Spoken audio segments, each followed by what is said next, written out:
Ես Արմենուհի Արարատունյանն եմ, ծնվել եմ զինվորական ընտանիքում, պապաս եղել է Հայաստանի հայկական բանակի առաջին մարտիկներից մեկը, եղել է Վանաձոր Գուգար Գվաշտի հրամանատարը, ամուսինս ևս 2012-ին դիպուկահարի գնդակից զոհվեց ամուսինս Տավուշի մարզի Պարավաքար գյուղի Ջամադի պոստում։ Առանց ծնողներիս խնդրանքի, առանց ծնողներիս թույլտվության երեխաներս փոքր էին։ Ես դիմեցի նախարարություն, որպեսզի մտնեմ ծառայության, բնականաբար զոհվածի ընտանիք էր, ոչ մեկ թույլ չտա։ Ամուսինս դեռ նոր էր զոհվել, մի տարի չկար։ Հետո տղաս ընդունվեց Մոնթե Մելքոնյանի ռազմամարզականը, տեղափոխվեց Ղարաբաղ, Արցախ, Իվանյանի ռազմամարզական, սկսվեց քառօրյա պատերազմը։ Այդ ժամանակ ես IBC բարեգործականի նախագահն էի, զոհված վիրավոր ազատամարտիկների ընտանիքների հովանին, իմ կազմակերպության 12 հոգով, կամավորներով մեկնեցինք դաշտ, պատերազմ։ Առանց որևէ մեկից թույլտվություն, երևի դա ճակատագիր էր, մենք գնացինք Մադաղիս, Թալիշ, Մադաղիս, մեր տղաները, որ զոհվել էին, մենք այդ դիրքերում ենք։ Ձեր տղան զոհվել է։ Չէ, իմ տղան սովորում էր, տղայիս անկարգության պատճառն էր, որ տեղի հրամանատարակազմը զանգում էր, ասում էր չենք կարողանում պահենք, դիրքեր ափախնում։ Դա էր, որ երևի ավելի շատ արծվի պահը իր զավակին, տղաս էր պատճառը, որ ես հասա Ղարաբաղ, դե բնականաբար երբ որ մենք հասանք Ղարաբաղ, հետդարձի ճանապարհ չունենք։ Ես բնավորությամբ մի քիչ կամքից ուժեղ եմ, ու ես հետդարձ ճանապարհը երբեք չեմ տեսնում։ Իմ մենակ առաջա, թեկուզ դա իմ սխալն է ալնում, շատ դեպքերում ճակատագրական սխալների, բայց նահանջ չունեմ կյանքում։ Եթե ես սխալ եմ, ես կարամ ներողություն խնդրեմ ու ընդունեմ իմ սխալը։ 16 թվականից հետո եկանք նորից մեծ ավելի ոգևորված թիմը սկսեց աշխատել։ Հետո ես մեկնեցի Ռուսաստանի դաշնություն աղջիկս այնտեղ էր ամուսնացած, եկանք հեղափոխություն եւ այլն, լիքը բաներ փոխվեց ու արդեն ուրիշ պայքարներ էր, քաղաքական պայքարներ էր, որը ես չեմ եղել։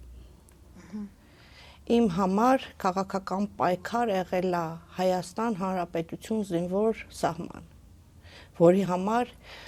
անգամ այս իմ ծանր վիճակին ես նույնիսկ պատրաստ եմ գնամ մարտի դաշտ։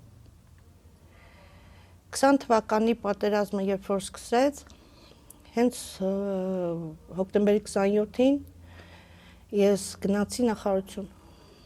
Բնականաբար եւս նույնիսկ պատճառ, որ ես զոհվածի այրի եմ, ես իրավունք չունեմ, տղայիս թույլ չտվեցին, ինձ թույլ չտվեցին։ Հետո ես հասկացա, երբ որ մի քանի ջոկատների մոտեցա, դե որպես կին իմ առաջի անունն էի գրում, ես էի գրողը։ Հետո հասկացա, որ սրանք ընդհանուր ցուցակը բնականաբար չեն կարդալու այդ 99 հոգին, անունս գրեցի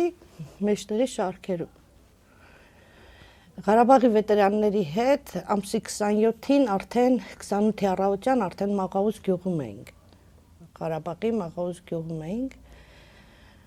Դե ահավոր էր վիճակը, դա պատերազմ չէր։ Ամենուր եք մենակ երեխեքի ոռնոց էինք լսում։ Անտեր երեխեքի, որոնք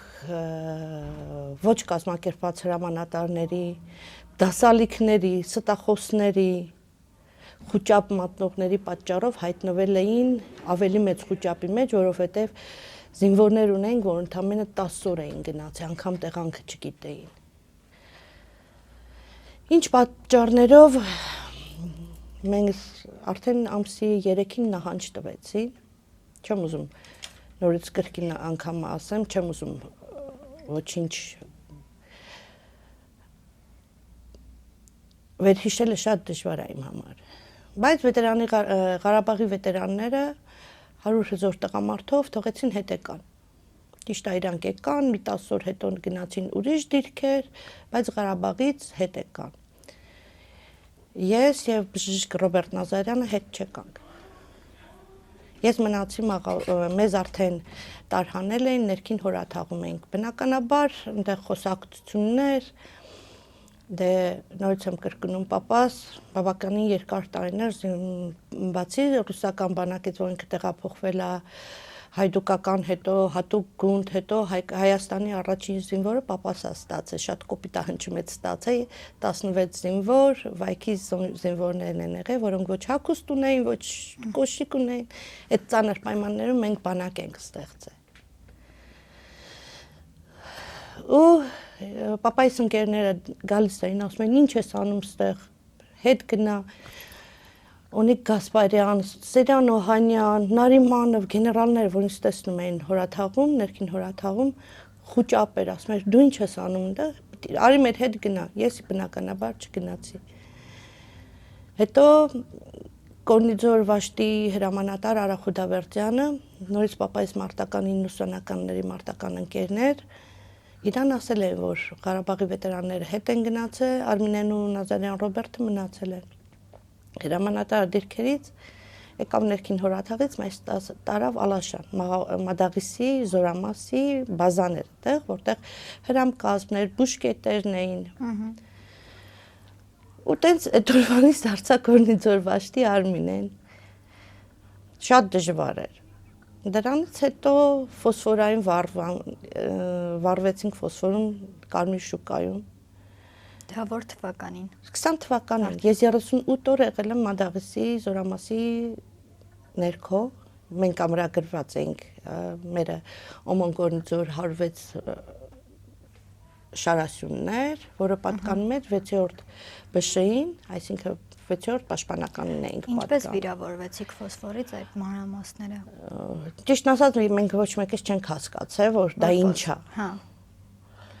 Երբ որ ես ընդհանրապես ոչ գլխարկ էի դնում, ոչ բրոնեժիլետ էի հագնում, ասեմ, որովհետև իմ համար ծանր էր, երբ որ զինվորը ընկած էր ելնում, եւ որ ես վազում էի, դրանք իմ համար ծանրություն էր ահավոր։ Հրամանատարներից խնդրել էի, որ իմ ավտոմատի փոխարեն ինձ փոքրիկ զենք տան, որ կարողանամ զինվորին հանելու ժամանակ այդ ավելի համ զենքը պետք է կորցնեի եւ ահավոր վիճակ էր։ Եվ դու այն պահնա, որ մի զինվորի ոտ ես գտնում, մյուսի գլուխն է, մյուսը իր մամայի փոխարեն քեզ գրկում է ու ասում է մամ ջան, սաղ լավ ալնելու, մեկը նամակ է տալի, ասում է խնդրում եմ անհասցե նամակ։ Անհասցե, ասենց ահավոր 5000 զորքի մեջ եղել են 3 կին։ Ես եմ եղել Մադաղիսի Նոնան ա եղել Շարային մասի, մեկ է Սահակյան Ռիտան ա եղել, էլի Մադաղիսի Զորամասից ա եղել։ Բոլորը փախած են եղել։ Ու մեզ տվել են բելարուսական ֆորմաներ էր, կապրոնի։ Շատ շոկ էր, անընդհատ որ արունոտվում էինք, փոշոտվում էինք, ճղվում էր թուփ, քար, ծառ, փախնելու ժամանակ, զինվորին հանելու ժամանակ անընդհատ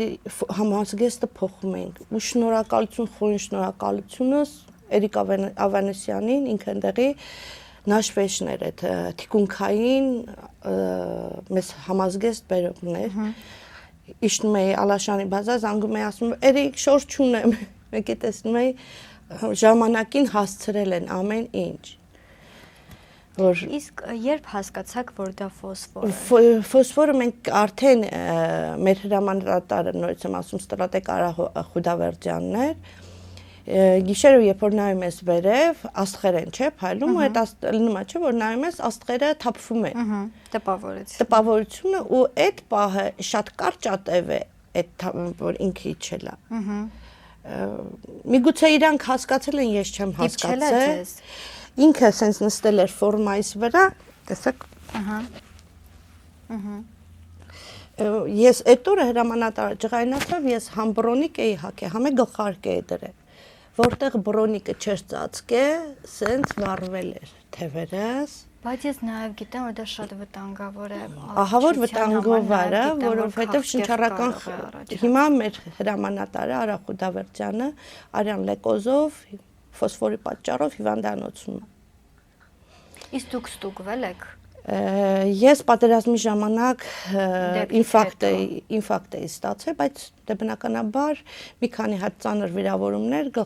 ծանր կոնտուզիա եմ տարել, դաժե տարել են Ստեփանակերտի հիվանդանոց, աչքերս բացել եմ, սրսկվել եմ ու հետ եմ եկել դիրքեր։ Ոչ մի կերպ ինձ հնարավոր չի եղել դիրքերից իջացնել։ Հետո ֆոսֆորը որ երբ որ սենց հարեցինք ու զգացի որ ամբողջ մարմինս այն ծակծկում է սենց մի անգամից սենց տահաճ երևույթ էր, ասի վախ ինչ եղավ, հրամանատարն ասեց հանի շուտ արա վերքդ ու ձեռքերդ ոչ միտեղ չքսես։ Ձեռքերիս ափերը որտեղ քսել էի, սա սենց բան եղավ, այտուցներ եղավ։ Ու արդեն դե քանի որ ֆոսֆորը դա չթույլատրելի, մեր պետությունը այդպես էլ չընդունեց, այդպես էլ դուրս չեկանք ոչ մի բանի պայքարելու համար, անգամ կորցրեցինք այն ամենաթանկը, որ մեր հողը ու մի բան էլ ասում են հանուն ոչնչի էր դա։ Հանուն ոչնչին իրանք են։ Ես նորից եմ կրկնում, իմ համար աշխարհի ամենաթանկ բառը դա զինվորն է։ Այսօր ես զինվորի կողքին ռազմահայրենասարական կազմակերպության փոխնախագահն եմ։ Բոլոր մեր աշխատակազմը, որը կազմված է 11 հոգուց, բոլորս հասարակական աշխատանք ենք տանում։ Բոլորս միահամուռ։ Օգնում ենք զոհված ազատամարտիկների ընտանիքներին։ Ընտանիքներ ունենք զոհվածների, որ չեմ ուզում ոչ ցավացնեմ, ոչ քաղաքականացնեմ, բայց մեր տարբերությունը 90-ական թվականների զոհվածների եւ մինչ այսօր զոհվածները մեր կազմակերպության համար դա միևնույնն է։ Իմ համար, որպես ազատամարտիկ 3 պատերազմի մասնակից, իմ համար 90-ական թվականների տղաները բոլորը միահամուռ հերոս են։ Բոլորը։ Խոնարհումս բոլոր զոհվածների ընտանիքներին, բոլոր եռաբլուրների ու պանթեոնների շիրիմներին։ Բայց իմ համար զոհը զոհա կորցրել է ծնողը խոնարհումս որ իր երեխեն բայց հիմիկվա տարբերությունը այն որ զոհվածների 90%-ը փախնելու ժամանակ է զոհվել իսկ 90-ականներին զենքով, մի զենքով 3 հոգի են կռվել ու հող են գրավել։ Իսկ մենք հզոր պետություն լինելով տանուլ տվեցինք քիչ չի 9000 կորուստ ունենք 5000 մենակ Երևան անընդհատ շեշտում է որ մենք 5000 եւ ավելի զոհ ունենք կամ 50 հատ պակաս 50 հատ ավել պլյուս մինուս 50 Պլյուս մինուս 50 չի, պլյուս մինուս շատ է, պլյուս շատ։ Մեր տղաները մնացին հաշմանդամ, մեր տղաները մնացին անօթևան, մեր տղաները մնացին եռասերունդ ենք կորցրել։ Ինչի մասին ենք խոսում, ինչ ապրելու, ինչ արարելու։ Ես միգուցե եւ դրա այդ ճանապարհով անցած չլինեի, չէի հասկանա հողը ինչա, որ ասում են հողն ինչա թքած ունենք այդ հողի վրա, այդ թքած մարդկանց վրա Աստված պիտի թքի։ Այն ժամանակ, երբ որ ռումբը գալիս է կամ սամալյոտը անցնում է վրայով ու գցում է ռումբերը, դու չես ասում, վայ մամա ջան, ինձ կօգնես, միահամուռ ամբողջ զորքդ գոռում է, Տեր Աստված։ Երբ որ երեխեն մեռնում է ձեռքերիդ վրա, ասում ես Տեր Աստված, ինչ եմ անելու։ Ցավալի է, բայց հիմա մեր կազմակերպությունը Զավեն Մակարյանի գլխավորությամբ համերգ դրամահավաք են անում ամսի 18-ին, դες հրավիրատոմս կուղարկենք անպայման։ Ամսի 12-ին ժամը 2-ին, քանի որ մենք ունենք բազմիցս ցավալի է, բայց բազմիցս ընտանիքներ, որոնք զոհվածի ընտանիքներ են, բայց հայտնվել են դուրսը։ Ցավալի է շատ։ լավ զավակներ են ունեցել, լավ ամուսիններ են ունեցել։ Հիմա մինչ տարեվերջ կազմակերպությունը փորձում է դրամահավաքներով, հովանավորների միջոցով, ինչով կկարողանանք 3 հատ էկոտներ նվեր տանք։ Որը խոստանում եմ դուք անպայման ներկա կլինեք եւ մեր բոլոր հովանավորները, որոնք կան, մեր կողքին են, նրանք դառնում են մեր խորհրդի անդամ։ Այսինքն իրանց նվիրատվության համապատասխան մենք հաշվետու ենք բոլորին։ Մենք աշխատում ենք բաց, թաքցնելու ոչինչ չունենք, մեր մոտ հասարակական աշխատանքներ են, բայց եւ ամենայն դեպս այս ապատությունը, որ 20-ից հետո 21 թվականի պատերազմին եմ մասնակցել Վարդենիսի, էլի կանանց չէին թողնում, դիրքերից իջացնում էին, քանի որ հրաման կար աղջիկները, որ Սուսանենք զոհվեցին ջերմուկում, հրաման կար, ջերմուկից ես փախա գնացի Վարդենիս, որ ինձ չիջացնեն, ու չիջացվեցին, 60 օր մնացել եմ զինվորիս կողքին։ Շնորհակալ եմ հետաքրքիր զրույցի համար, հետաքրքիր պատմության համար, առողջ եղեք, առողջություն ենք մաղթում։ Շնորհակալ եմ։